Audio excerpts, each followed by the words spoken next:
പുതിയ വീഡിയോയിലേക്ക് എല്ലാവർക്കും സ്വാഗതം.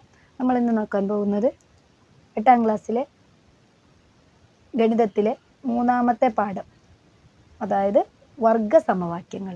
അപ്പോൾ നമുക്കിവിടെ തുകയുടെ വർഗം എങ്ങനെ കാണുന്നത് നോക്കാം. നമ്മൾ കഴിഞ്ഞ ക്ലാസ്സിൽ 1ാമത്തെ പാഠത്തിൽ വർഗം എങ്ങനെ കണ്ടുപിടിക്കുന്ന, ഒരു സംഖ്യ തന്നാൽ അതിൻ്റെ വർഗം എങ്ങനെ കണ്ടുപിടിക്കുന്നതെന്ന് പഠിച്ചു കഴിഞ്ഞതാണ്. അപ്പോൾ ഇവിടെ നമുക്കത് ഒരു ബീജഗണിത രീതിയിൽ എങ്ങനെ ചെയ്യുന്നത് നോക്കാം. അതായത് നമുക്ക് എക്സ് കൂട്ടണം വൈ ഘാതം 2, അതായത് തുകയുടെ വർഗം, രണ്ട് സംഖ്യകളുടെ തുകയുടെ വർഗം എങ്ങനെ കാണുന്നത് നോക്കാം. അപ്പം അത് വരുന്നതെന്ന് വെച്ചാൽ എക്സ് ഘാതം 2 കൂട്ടണം 2 ഗുണിക്കണം എക്സ് ഗുണിക്കണം വൈ കൂട്ടണം വൈ ഘാതം 2. നമ്മൾ മുന്നത്തെ ക്ലാസ്സിൽ പഠിച്ചതാണ് അല്ലേ. ഇതുപോലത്തുള്ള കുറേ ചോദ്യങ്ങളും, അതായത് ബീജഗണിത വാചകങ്ങൾക്ക് പകരം അല്ലേ, നമ്മൾ സംഖ്യകൾ ഉപയോഗിച്ച് ചെയ്തതായിരുന്നു അല്ലേ. അപ്പോൾ ഇതെങ്ങനെ നമുക്ക് ഫൈൻഡ് ഔട്ട് ചെയ്യുന്നതെന്ന് നോക്കാം അല്ലേ, എങ്ങനെയാണ് കണ്ടുപിടിക്കുന്നതെന്ന് നോക്കാം. അപ്പോൾ ഇവിടെ തന്നിരിക്കുന്നത് ഒരു സമചതുരമാണ്. അപ്പോൾ ഈ സമചതുരത്തിൻ്റെ വശങ്ങൾ, ഇവിടെ ഈ നീളം എക്സ്, ഈ നീളം വൈ. അപ്പം എന്താണ് സമചതുരത്തിൻ്റെ വശങ്ങളുടെ പ്രത്യേകത? സമചതുരത്തിൻ്റെ വശങ്ങളുടെ പ്രത്യേകത എന്ന് പറഞ്ഞാൽ എല്ലാ വശങ്ങളും തുല്യമായിരിക്കും. ഇത് എക്സ് വൈ ആണെങ്കിൽ ഇവിടെയും നമുക്ക് എക്സ് വൈ ആയിട്ട് എടുക്കാം. ഇത് എക്സ് വൈ, ഇവിടെയും എക്സ് വൈ അല്ലേ. ഇതിൻ്റെ പരപ്പളവ് എന്ന് പറഞ്ഞാൽ എന്താണ്? വശത്തിനെ വശം കൊണ്ട് ഗുണിക്കുമ്പോഴാണ് നമുക്കതിൻ്റെ പരപ്പളവ് കാണുന്നത്. അപ്പോൾ വശം ഗുണിക്കണം വശം എന്ന് പറഞ്ഞാൽ എന്താണ്? വർഗമാണ്. ഒരു സംഖ്യയെ അതേ സംഖ്യ കൊണ്ട് ഗുണിക്കുമ്പോൾ കിട്ടുന്നതാണ് നമുക്ക് ആ സംഖ്യയുടെ വർഗം എന്ന് പറയുന്നത് അല്ലേ. അപ്പോൾ ഇവിടെ നമുക്ക് എന്താണുള്ളത്? എക്സ് കൂട്ടണം വൈ, എക്സ് കൂട്ടണം വൈ അല്ലേ. അതിൻ്റെ ഘാതം 2 എടുക്കുമ്പോഴാണ് നമുക്ക് എന്ത് കിട്ടുന്നത്? ആ സമചതുരത്തിൻ്റെ വർഗം അല്ലെങ്കിൽ ആ സമചതുരത്തിൻ്റെ പരപ്പളവ് കിട്ടുന്നത്. മനസ്സിലായില്ലേ? അപ്പം ഇതിന് നമുക്ക് എന്ത് ചെയ്യാം? ഇവിടെ നോക്കാം. ഇവിടെ ഇങ്ങനെ ഈ വലിയ സമചതുരത്തിന് 2 ഭാഗങ്ങളാക്കുന്നുണ്ട്. ഒന്നിൻ്റെ നീളം എക്സും രണ്ടാമത്തേതിൻ്റെ നീളം വൈ ആയിട്ട് എടുക്കുന്നുണ്ട്. അപ്പോൾ ഇവിടെ ശ്രദ്ധിക്കുക, ഈ സമചതുരം നോക്കുക. ഫസ്റ്റത്തെ അതിൽ ഒരു സൈഡ് എത്രയാണ്? എക്സ്, രണ്ടാമത്തെ സൈഡ് എക്സ്. അപ്പോൾ ഇതും എക്സ് ഇതും എക്സ്. അങ്ങനെ ഇതിൻ്റെ വർഗം എന്ന് പറയുന്നത്, അല്ലെങ്കിൽ ഇതിൻ്റെ പരപ്പളവ് എന്ന് പറഞ്ഞാൽ എക്സ് ഗുണിക്കണം എക്സ്. എക്സ് ഗുണിക്കണം എക്സ് എന്ന് പറഞ്ഞാൽ എത്രയാണ്? എക്സ് ഘാതം 2 അല്ലേ. അതുപോലെ ഇതെന്താണ്? ഇതൊരു ചതുരമാണ്, സമചതുരമല്ല. ഇതെന്താണ്? ഒരു ചതുരമാണ്. ഇതിൻ്റെ ഒരു വശം എക്സും രണ്ടാമത്തെ വശം വൈയുമാണ്. അപ്പോൾ അതിനെ എങ്ങനെയാണ് ചെയ്യേണ്ടത്? എക്സ് ഗുണിക്കണം വൈ. എക്സ് ഗുണിക്കണം വൈ എന്ന് പറഞ്ഞാൽ ഉത്തരം എക്സ് വൈ അല്ലേ.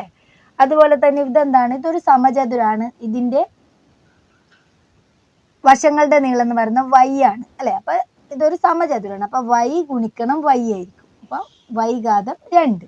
ഇവിടെയോ ഇതൊരു ചതുരമാണ് തന്നിട്ടുള്ളത് അല്ലേ. ഇത് ചതുരായതുകൊണ്ട് നമുക്ക് എന്താക്കണം? നീളം ഗുണിക്കണം വീതി. അതായത് എക്സ് ഗുണിക്കണം വൈ. എക്സ് ഗുണിക്കണം വൈ എന്ന് പറഞ്ഞാൽ ഉത്തരം എന്താണ്? X Y. മനസ്സിലായില്ലേ?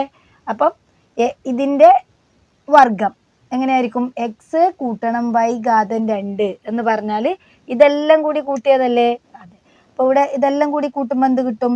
എക്സ് ഗുണിക്കണം എക്സ്, എക്സ് ഘാതം 2 കൂട്ടണം 2 ഗുണിക്കണം എത്ര? എക്സ് വൈ ഉണ്ട് ഇവിടെ. ഇവിടെ ഒരു എക്സ് വൈ ഉണ്ട്, ഇവിടെ ഒരു എക്സ് ഉണ്ട്. അപ്പം എത്രയായി? 2 എക്സ് വൈ ആയി. എത്രയായി? 2 എക്സ് വൈ കൂട്ടണം, പിന്നെ ഇവിടെ ഉള്ളത് വൈ ഘാതം 2.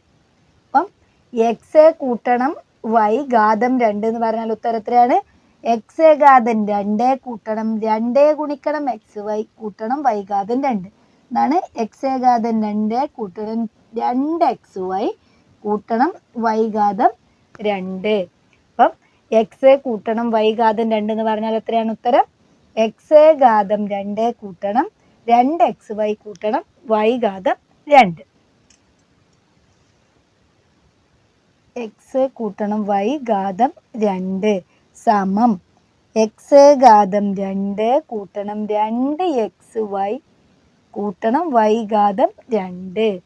ഇത് വെച്ചിട്ടാണ് നമുക്ക് ഇനി ഇതിലത്തെ കുറച്ച് ചോദ്യങ്ങൾ നമ്മൾ ചെയ്യാൻ പോകുന്നത്. എന്താണ്? എക്സ് കൂട്ടണം വൈ ഘാതം 2 സമം എക്സ് ഘാതം 2 കൂട്ടണം 2xy കൂട്ടണം y ഘാതം 2.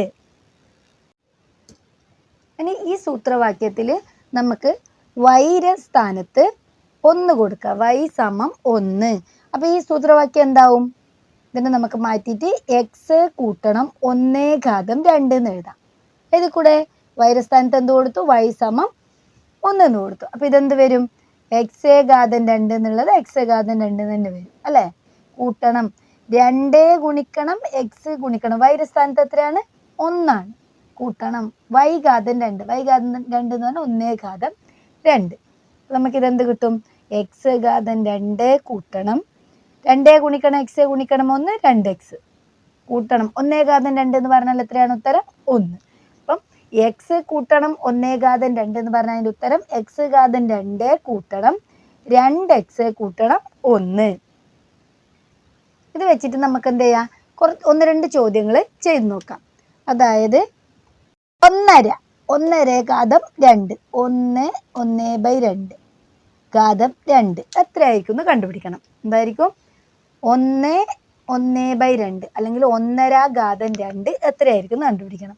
ഈ 1.5 ഘാതം 2 നമുക്ക് നേരത്തെ തുകയുടെ വർഗ്ഗം എഴുതുന്ന പോലെ എഴുതിയാൽ എങ്ങനെ എഴുതാം? 1 കൂട്ടണം 1/2 അല്ലേ 1.5? 1 കൂട്ടണം 1/2 ഘാതം 2. ഇത് നമുക്ക് ഏത് ബീജഗണിത രൂപത്തിൽ വന്നു? എക്സിന്റെ സ്ഥാനത്ത് എത്രയാണ് ഇവിടെ ഉള്ളത്? 1. വൈയുടെ സ്ഥാനത്ത് എത്രയാണ് ഇവിടെ ഉള്ളത്? 1/2. അപ്പൊ നമുക്ക് എന്ത് എഴുതാം? x സമം 1 y സമം 1/2. എവിടെ? ഈ ചോദ്യത്തിൽ അല്ലേ? നമുക്ക് എന്താക്കാൻ പറ്റും നോക്കാം. സമം x ഘാതം 2. അപ്പൊ ഇവിടെ എക്സിന്റെ സ്ഥാനത്ത് 1. അപ്പൊ 1 ഘാതം 2 കൂട്ടണം 2 ഗുണിക്കണം എക്സിന്റെ സ്ഥാനത്ത് 1 ഗുണിക്കണം 1/2 അല്ലെ? വൈയുടെ സ്ഥാനത്ത് എത്രയാണ്? 1/2 ഗുണിക്കണം പിന്നെ എന്താണ്? 1/2 ഘാതം 2. മനസ്സിലായില്ലേ? എക്സിന്റെ സ്ഥാനത്ത് 1 2 ഗുണിക്കണം എക്സിന്റെ സ്ഥാനത്ത് 1 വൈയുടെ സ്ഥാനത്ത് എത്രയാണ്? 1/2 ഗുണിക്കണം y ഘാതം 2. y എന്ന് പറഞ്ഞാൽ ഇവിടെ എത്രയാണ്? 1/2 ഘാതം 2.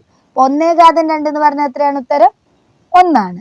കൂട്ടണം 2 ഗുണിക്കണം 1 ഗുണിക്കണം 1/2. ഈ 2 ഇവിടെ എന്താണ്? അംശത്തിൽ ഒരു 2 ഉണ്ട്, ഛേദത്തിൽ ഒരു 2 ഉണ്ട്. അപ്പൊ ഉത്തരം എത്രയായിരിക്കും? 1. 1 ഗുണിക്കണം 1 ഗുണിക്കണം 1 എന്ന് പറഞ്ഞ ഉത്തരം 1 ആണ്. ഈ ഇവിടെ അംശത്തിൽ ഒരു 2 ഉണ്ട്, ഛേദത്തിൽ ഒരു 2 ഉണ്ട്. അപ്പൊ ഉത്തരം എത്രയായിരിക്കും? 2 ഹരിക്കണം 2 എന്ന് പറഞ്ഞ ഉത്തരം 1 ആണ്. 1 ഗുണിക്കണം 1 ഗുണിക്കണം 1 ഇത്രയാണ് ഉത്തരം 1. ഇനി എന്ത് വേണം? 1/2 ഘാതം 2. അപ്പൊ അതിന്റെ ഉത്തരം എന്ന് പറയുന്നത് 1 ഘാതം 2/2 ഘാതം 2 എന്നാണ്. 1/2 ഘാതം 2 എന്ന് പറഞ്ഞാൽ അതിന്റെ ഉത്തരം 1 ഘാതം 2 ഹരിക്കണം 2 ഘാതം 2. അപ്പൊ എന്ത് വരും? 1 കൂട്ടണം 1 കൂട്ടണം 1 ഘാതം 2 എന്ന് പറഞ്ഞാൽ ഉത്തരം 1. 2 ഘാതം 2 എന്ന് പറഞ്ഞ ഉത്തരം 2നെ 2 കൊണ്ട് ഗുണിച്ചിട്ട് കിട്ടുന്നത് അത് എത്രയാണ്? 4. അപ്പൊ നമുക്ക് ഉത്തരം എത്ര കിട്ടി? ഇനി എന്ത് വേണം? ഈ ഒരു സംഖ്യ അതായത് 1 കൂട്ടണം 1 കൂട്ടണം ഇത് 4 എന്നാണ് അതിന്റെ ഉത്തരം അല്ലെ? 4 ഭാഗമാണ് 1/4. അത് ഇതൊരു പൂർണ്ണസംഖ്യയാണ്, അതിൻ്റെ ഒന്നിച്ച് കൂട്ടാൻ പറ്റില്ല. അപ്പൊ നമുക്ക് എന്ത് എഴുതാൻ പറ്റും? 2 കൂട്ടണം 1/4 എന്ന് എഴുതാം. 1 കൂട്ടണം 1 2 2 കൂട്ടണം 1/4 2 കൂട്ടണം 1/4 എന്ന് പറഞ്ഞ ഉത്തരം എത്രയാണ്? 2/4 ആണ്. 2 1/4. അപ്പം 1.5 ഘാതം 2 എന്ന് പറഞ്ഞാൽ ഉത്തരം എത്രയാണ്? 2 1/4. മനസ്സിലായില്ലേ? ഓക്കെ അല്ലേ? ക്ലാസ് ഇഷ്ടപ്പെടുകയാണെങ്കിൽ ചാനൽ സബ്സ്ക്രൈബ് ചെയ്യാനും ഷെയർ ചെയ്യാനും മറക്കരുത്.